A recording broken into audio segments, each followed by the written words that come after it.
नमस्कार दोस्तों, आपका अपने YouTube चैनल राकेश बलौदा झुंझुनू पे स्वागत है।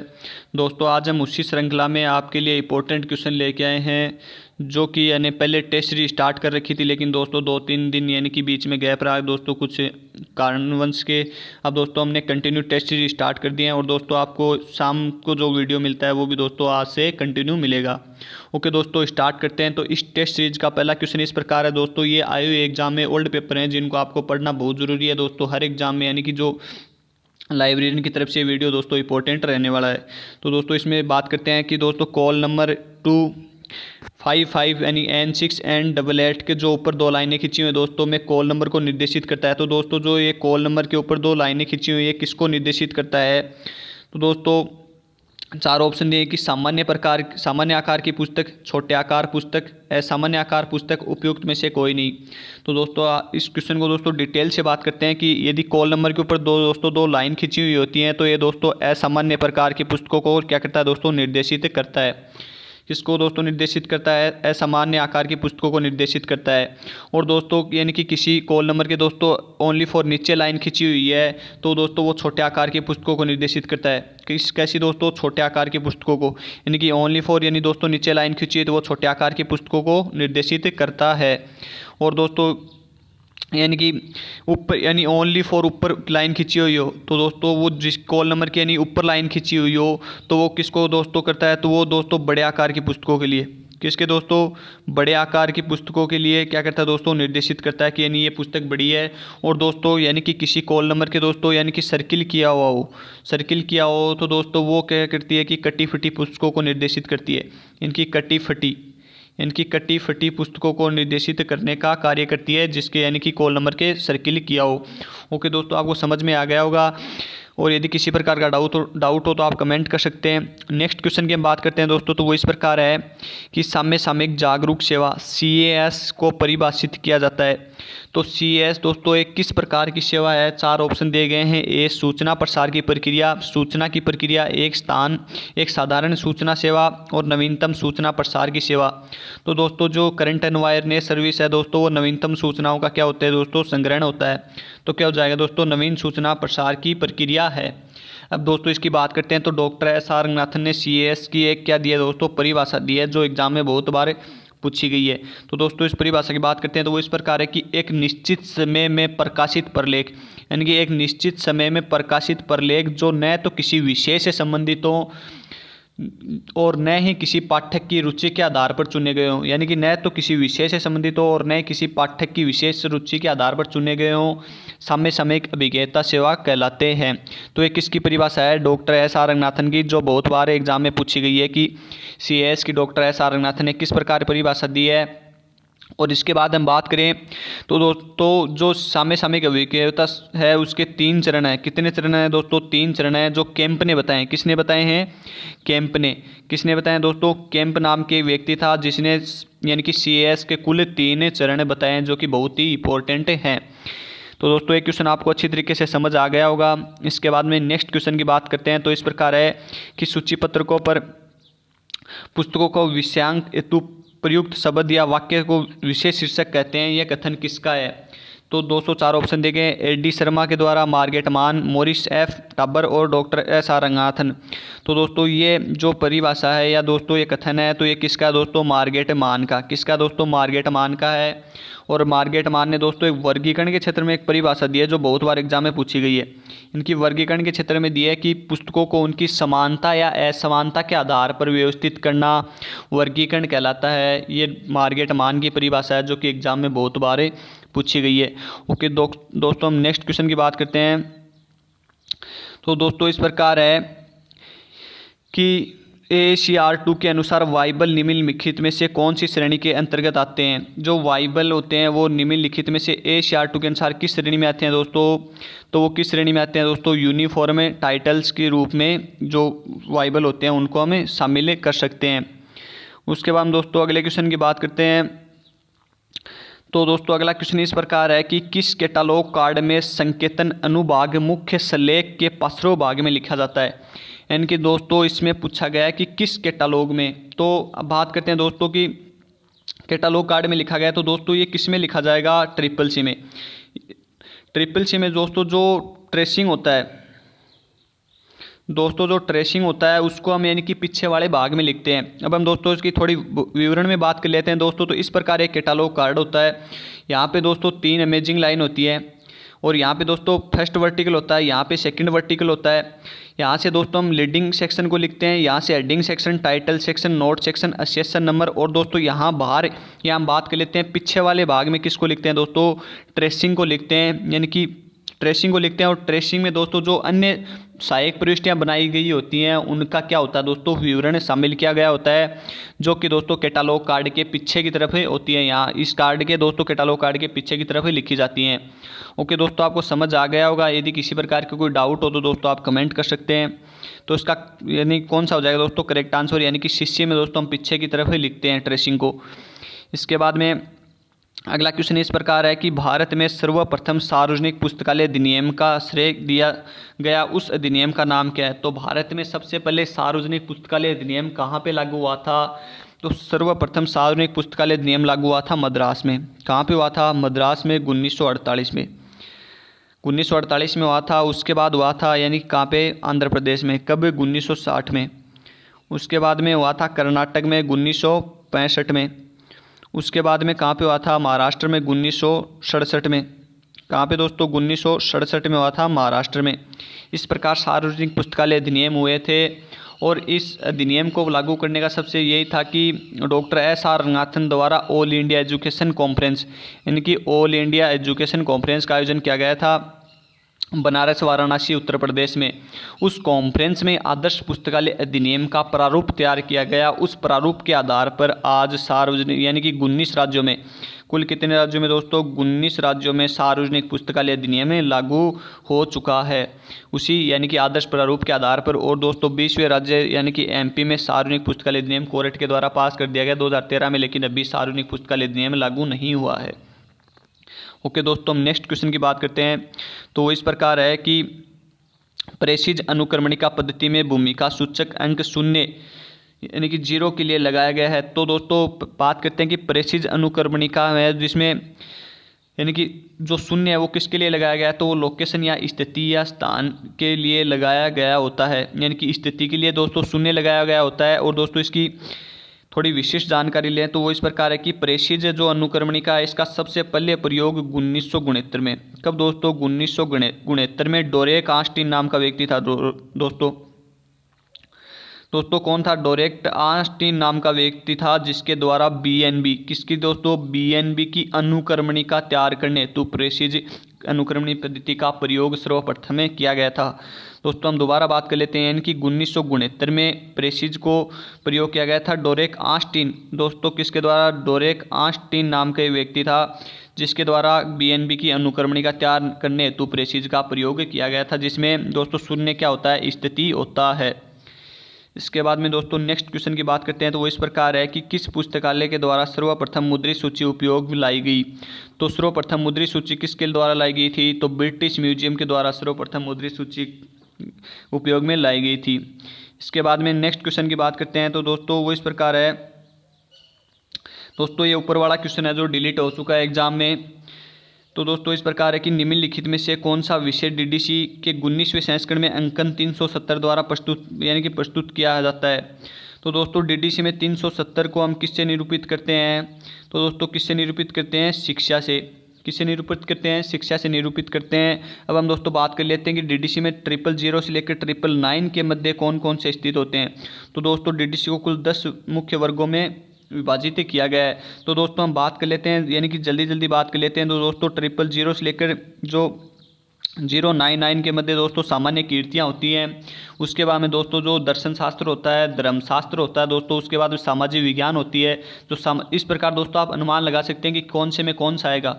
यानी कि जो 10 विभाजन होते हैं उस सामाजिक विज्ञान के बाद दोस्तों कौन सा होता है, भाषा विज्ञान होता है। उसके बाद में शुद्ध विज्ञान आती है दोस्तों। उसके बाद तकनीकी विज्ञान या व्यवहारिक विज्ञान आती है। उसके बाद ललित कलाएँ आती है दोस्तों। उसके बाद में जो साहित्य होता है वो आता है। और उस लास्ट में दोस्तों क्या आता है, यानी कि इतिहास और भूगोल का वर्णन दिया गया है। तो ओके दोस्तों आपको समझ आ गया होगा, 10 कैटेगरी आप लिख सकते हैं दोस्तों इनकी।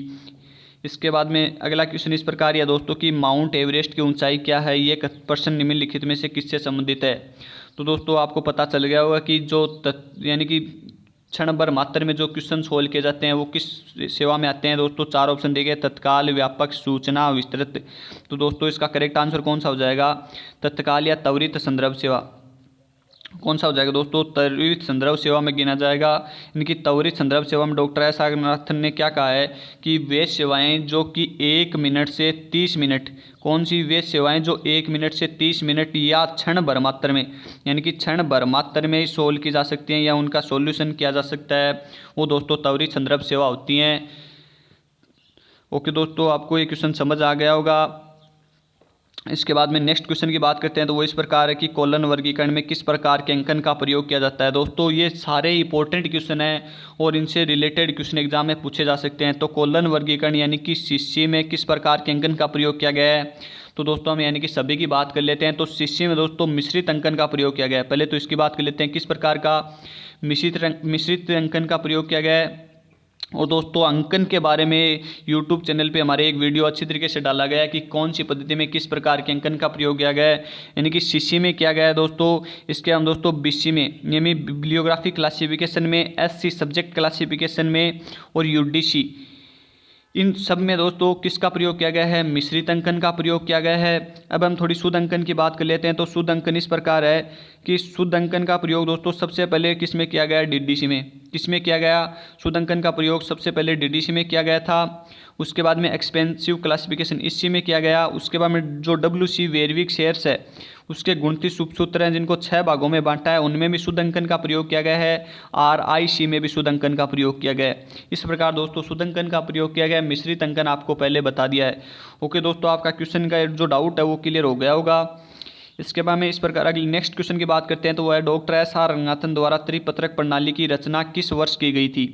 तो डॉक्टर एस आर रंगनाथन की जो पत्रिका से संबंधित जो त्रिपत्रक प्रणाली थी वो किस वर्ष यानी कि प्रतिपादित की गई या बनाई गई थी, तो 1930। कब दोस्तों, 1930 में डॉक्टर एस आर रंगनाथन द्वारा दोस्तों एक त्रिपत्रक प्रणाली बनाई गई थी जिसमें कुल 3 पत्रक होते थे। कितने दोस्तों, 3 पत्रक होते थे। पहला पत्रक था दोस्तों चेक कार्ड, दूसरा था रजिस्ट्रेशन कार्ड, तीसरा था क्लासिफाइड कार्ड, जिन यानी कि तीनों का एक पुस्तकालय में अलग अलग यानी कि कार्य होता है। किसमें दोस्तों, पत्रिका विभाग में। ओके दोस्तों, आपको तीनों कार्डों के बारे में यानी कि विस्तृत जानकारी चाहिए तो दोस्तों आप कमेंट कर सकते हैं, अगले वीडियो में आपको विस्तृत जानकारी दे दी जाएगी। इसके बाद दोस्तों नेक्स्ट क्वेश्चन है, बहुत ही इंपॉर्टेंट क्वेश्चन है कि भारत में किस सप्ताह को पुस्तकालय सप्ताह के रूप में मनाया जाता है। तो किस सप्ताह को पुस्तकालय सप्ताह के रूप में मनाया जाता है दोस्तों, तो 14 नवंबर से 20 नवंबर के मध्य जो सप्ताह आता है उसको लाइब्रेरी वीक के नाम यानी कि लाइब्रेरी वीक से नाम से मनाया जाता है। और दोस्तों इसकी थोड़ी विशेष सॉल्यूशन की बात करें तो लाइब्रेरी वीक मनाने का निर्णय सबसे पहले किसके द्वारा लिया गया था, तो वो लिया गया था ILA भारतीय पुस्तकालय संघ के द्वारा लिया गया था। और कब लिया गया था, तो 1968 में। कब लिया गया दोस्तों, 1968 में लिया गया था। अब हम दोस्तों बात करें तो पुस्तकालय दिवस, ये दोस्तों पुस्तकालय सप्ताह पुस्तकालय दिवस मनाने का निर्णय दोस्तों 14 नवंबर, कौन सा दिन मनाया जाता है दोस्तों, पुस्तकालय दिवस 14 नवंबर को मनाया जाता है। और ये निर्णय ILA के द्वारा कब लिया गया था, 1984 में। कब लिया गया था, तो 1984 में लिया गया था। अब हम दोस्तों इसकी थोड़ी और बात कर लेते हैं। तो एक दोस्तों आता है कि यानी कि पुस्तकालय अध्यक्ष डे, पुस्तकालय अध्यक्ष डे दोस्तों 12 अगस्त को। कब दोस्तों, 12 अगस्त को मनाया जाता है और डॉक्टर एस आर रंगनाथन के जन्म दिवस पर। और दोस्तों ये भी ILA के द्वारा कब से मनाया जा रहा है, तो कब से मनाया जा रहा है दोस्तों, 1984 से। इन 3 दिवस को आपको कन्फर्म याद करना है। इसके बाद में नेक्स्ट क्वेश्चन की बात करते हैं तो बहुत ही इंपॉर्टेंट क्वेश्चन है, एग्जाम में बहुत बार एग्जाम में पहले पूछा गया है। तो वो इस प्रकार है कि बिब्लियोग्राफी शब्द की उत्पत्ति किस भाषा से हुई है। दोस्तों RMSS भी है, उस बोर्ड में दोस्तों 2 क्वेश्चन जरूर पूछे जाएंगे कि कौन सी भाषा से कौन सा शब्द बना है। और दोस्तों इस बार यानी कि जैसे कि बजट हुआ या दोस्तों आप जान सकते हैं कि क्लासिफिकेशन हुआ, बहुत सारे हैं दोस्तों, लाइब्रेरी हुआ, इस प्रकार के शब्द पूछ सकते हैं दोस्तों कि कौन से शब्द से बने हैं और किससे। तो दोस्तों बिब्लियोग्राफी शब्द है वो किस भाषा से बना है, तो दोस्तों बिब्लियोग्राफी है ना बिब्लियोन ग्रीक भाषा से बना है। किस शब्द से दोस्तों, बिब्लियोन। बिब्लियोन दोस्तों ग्रीक, जो बिब्लियोग्राफी है बिब्लियोन ग्रीक भाषा के शब्द से बना है दोस्तों। अब हम दोस्तों इसकी थोड़ी विशिष्ट सॉल्यूशन की बात कर लेते हैं। वो तो इस प्रकार है कि सबसे पहले बिब्लियोग्राफी शब्द का प्रयोग करने वाला कौन था, तो वो था दोस्तों Louis Jacob de Saint Charles. आप दोस्तों इसका पूरा नाम लिख सकते हैं, लुइस जैकब दोस्तों लुईस जैकब डिसेंट चार्ल्स नाम का व्यक्ति था जिसके द्वारा सर्वप्रथम बिब्लियोग्राफी शब्द का प्रयोग किया गया। और फादर्स ऑफ बिब्लियोग्राफी किसको जानते हैं दोस्तों, तो इसका नाम भी आपको खासकर ध्यान रखना है, कोनार्ड गेसनर। कौन था दोस्तों, तो कोनार्ड गेसनर नाम का व्यक्ति था जिसको हम फादर्स ऑफ बिब्लियोग्राफी के नाम से जानते हैं। ओके दोस्तों, आपका ये क्वेश्चन क्लियर हो गया होगा। नेक्स्ट क्वेश्चन की बात करते हैं। यदि दोस्तों हमारा वीडियो आपको अच्छा लगे तो लाइक ज़रूर करें, और दोस्तों आपको कोई क्यूरी हो तो कमेंट ज़रूर कर दें। इसके बाद में नेक्स्ट क्वेश्चन इस प्रकार है कि किस प्रकार के पुस्तकालयों के लिए पुस्तकालय कर या पुस्तकालय उपस्कर एक वित्त का स्रोत है।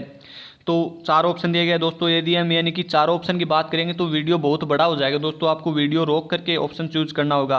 तो इसका दोस्तों करेक्ट आंसर कौन सा हो जाएगा, सार्वजनिक पुस्तकालय। कौन सा हो जाएगा, सार्वजनिक पुस्तकालय होते हैं उनमें दोस्तों पुस्तकालयों में जो पुस्तकालय उपस्कर होता है वो क्या होता है दोस्तों, वित्त का स्रोत होता है।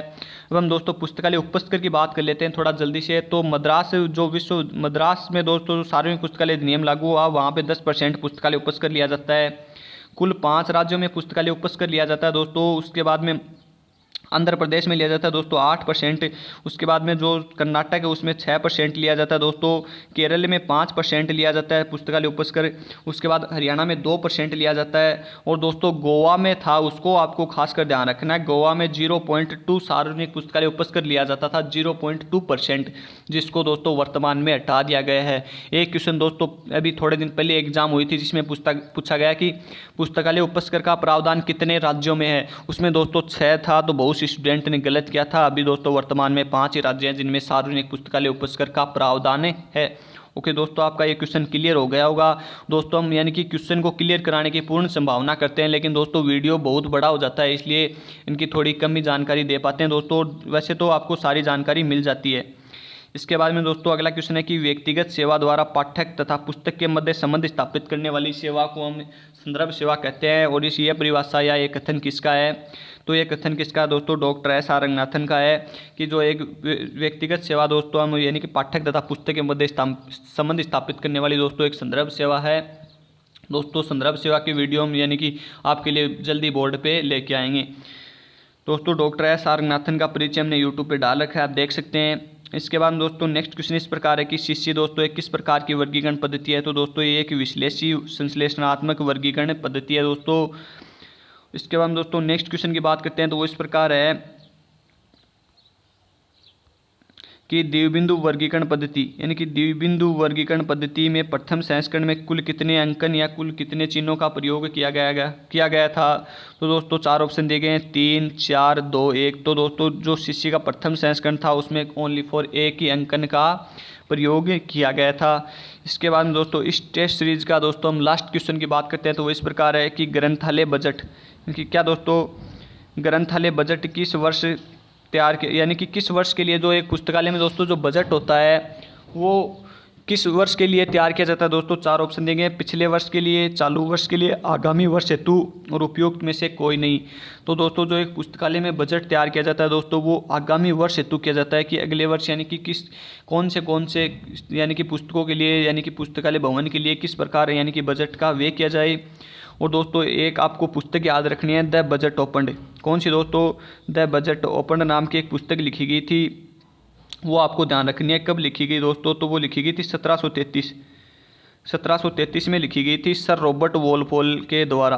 किसके द्वारा दोस्तों, सर रॉबर्ट वॉलपोल के द्वारा लिखी गई थी। और कुल बजट निर्माण की दोस्तों 7 विधियाँ हैं जिनको मैं एक बार आपको क्लियर कर देता हूँ। पहली विधि है मद आधारित, जिसे ऐतिहासिक बजट भी बोलते हैं, रेखिक बजट भी बोलते हैं। दूसरी है निष्पादन, तीसरी है यानी कि बजट निष्पादन। उसके बाद में अगली है दोस्तों परिसूत्र यानी कि तीसरी कौन सी है, परिसूत्र है। इसके बाद में चौथी है कार्यक्रम नियोजन प्रणाली बजट। इसके बाद में अगली है कार्यक्रम बजट प्रणाली। उसके बाद में अगली है शून्य आधारित बजट। और 7वीं विधि है एक मुश्त बजट।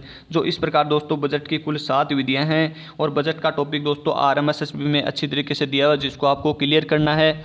आज दोस्तों शाम को एक टेस्ट सीरीज आपको कंटिन्यू लेके आएंगे। और दोस्तों इस टेस्ट सीरीज के 2 आपके क्वेश्चन है दोस्तों कि किस वर्गीकरण पद्धति इनकी किस वर्गीकरण पद्धति में केवल सूचकांक का प्रयोग किया गया। दोस्तों 4 ऑप्शन है जिससे आपको करेक्ट आंसर कमेंट में देना है। अगले क्वेश्चन की बात करते हैं दोस्तों, तो अगला क्वेश्चन इस प्रकार है कि कौन सा उपसूत्र सूची प्रविष्टियों के व्यवस्थापन से संबंधित है। तो इसका आंसर भी आपको किस में देना है दोस्तों, कमेंट में देना है। यदि हमारा वीडियो आपको अच्छा लगे तो लाइक ज़रूर करें। और दोस्तों आपकी अब से कंटिन्यू आपको एक वीडियो सुबह जो मॉडल पेपर से मिलेगा, यानी कि ओल्ड पेपर से, और दोस्तों एक वीडियो आपको शाम को कंटिन्यू मिलेगा जिसमें 10 से 15 क्वेश्चन दोस्तों विशिष्ट सॉल्यूशन के साथ होंगे, जो आपके लिए बहुत ही एग्जाम के लिए महत्वपूर्ण साबित होंगे। धन्यवाद दोस्तों।